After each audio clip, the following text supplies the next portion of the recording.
S hotel ವಿದ್ಯುತ್ ಬಿಲ್ನಲ್ಲಿ ರಿಯಾಯಿತಿಗೆ ಆಗ್ರಹವನ್ನು ಮಾಡಿದ್ದಾರೆ. Bengaluru hotel ಸಂಘದಿಂದ ಸಿಎಂಗೆ ಮನವಿಯನ್ನ ಮಾಡಲಾಗಿದೆ.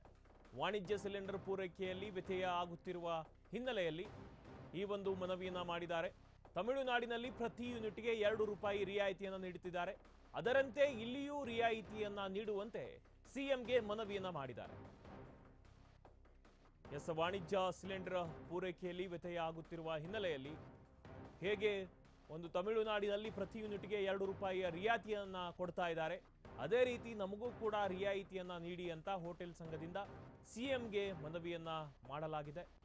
ತಮಿಳುನಾಡಿನಲ್ಲಿ ಈಗಾಗಲೇ 2 ರೂಪಾಯಿ ಕೊಡ್ತಿದ್ದಾರೆ ಯೂನಿಟ್ಗೆ, ಅದರಂತೆ ಇಲ್ಲಿಯೂ ರಿಯಾಯಿತಿ ನೀಡುವಂತೆ ಸಿಎಂ ಸಿದ್ದರಾಮಯ್ಯನವರಿಗೆ ಹೋಟೆಲ್ನ ಮಾಲೀಕರು ಹೋಟೆಲ್ ಸಂಘದಿಂದ ಮನವಿಯನ್ನ ಮಾಡಿದ್ದಾರೆ.